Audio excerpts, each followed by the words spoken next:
I need you to stop overpaying for all these OpenClaw wrappers and simply set it up with me. By the end of this video, you're going to learn how to securely set up OpenClaw, which is an open source tool. Let's keep it open source so you can do whatever you want. Does that sound good? Let's jump in. Welcome back, y'all. Today's video, I'm going to show you how to set up OpenClaw as fast as possible. Why? Because this is a Corbin Brown video. So simply what we're going to do here is we're going to take your laptop, desktop, whatever you use type of situation, and we're going to create something called an SSH tunnel. Don't even worry about it. What an SSH tunnel is simply a very secure way so we can therefore connect to OpenClaw. Where are we going to host OpenClaw, which is going to be our 24/7 AI agent that can be able to do whatever we want. We're going to be able to host it on GCP. Let's learn how to do this step by step. And as a side note, what an SSH tunnel allows us to do is connect locally via our laptop, e.g. like it's on your computer. You can talk to it and we can't get attacked because we have a nice little tunnel. I love the tunnel. Step number 1, find your app builder. What does that mean, Corbin? So I use Cursor. Do you use VS Code? Do you use something called Claude Code? Do you use ChatGPT Codex? I don't know what you use. Find what you use. Create a project. Once you create a project, simply drag and drop that MD file I have in the description down below. Corbin, where is this MD file located? It's in the school community, completely free to join. It'll be a post. I'll link it down below. Simply download it. Once you downloaded it, I have essentially gone the extra 20 yards for you to make sure that the installation process is secure. But not only that, the OpenClaw documentation is currently outdated when it comes to the size of your underlying machine that will host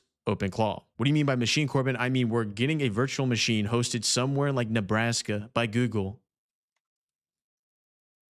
type of situation where it's essentially just a laptop or piece of hardware where OpenClaw can do its things. Laptop. Now, before we hit enter and proceed, we need to create the environment where OpenClaw is going to live, where that little lobster wants to live. To do so, simply go to Google, type in GCP, Google Cloud, create a Google Cloud account, and do these two things. I'm going to call my dummy project because I'm going to delete this. But the idea is that you create your project and project name.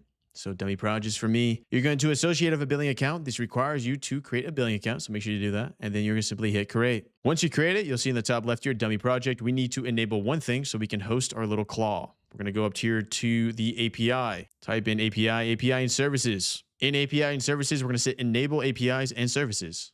Funny, right? Then we're going to go here. We're going to do compute. Don't make it difficult, y'all. Essentially, what we're enabling here is the ability for this project in Google Cloud to access hardware to run OpenClaw. Click Compute Engine API. Click Enable. So once it's enabled, you'll see the ability to disable it. Don't disable it. You're going to come back over here and copy two major things. You're going to copy your project number and your underlying project ID. Copy. Once you do that, you're going to simply put it here and hit enter. And this is going to begin the process to building your VM environment, virtual machine, or just a laptop in Nebraska to be able to run and host your OpenClaw. Corbin, when you want to see this actually work, I got you. So once it works, it's going to get to the point where you have to simply put in a simple script. For me, it's npm run imago. If you know what imago means? Imago is like the last stage of any insect, or alternatively, it's like the vision within a human's conception of what perfection means in their context. Side tangent. Point being is I hit npm run imago. And with that simple script that you run, now you have the ability to access it through a web UI or just simply your Chrome browser or whatever browser you use and talk to it. Hello. And if you're using OpenClaw, here is the first CLI you can install, or basically action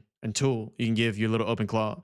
Come to techsnif.com, go to CLI. Simply copy directions for AI, paste it in your OpenClaw, and now you have a direct line to all tech news that ever happens every single day. Let's get a little crazier. What do you mean every single day, Corey? I mean every single day, and on top of that, you get relevant sources, you get relevant tweets about it, and you get everything about it. Check it out, description down below, or type in techsnif.com. Troubleshooting time. What are situations you're going to run into? First situation you're going to run to, because you're connecting this to GCP, a cloud environment, at a certain point, you're going to open a new tab in your browser. It's going to happen all automatically. It's going to say which email is associated with this GCP project. Click the email, click OK. Second situation, every single time you close out of your Cursor project or Cloud Code project or whatever the situation is, it's going to kill this tunnel.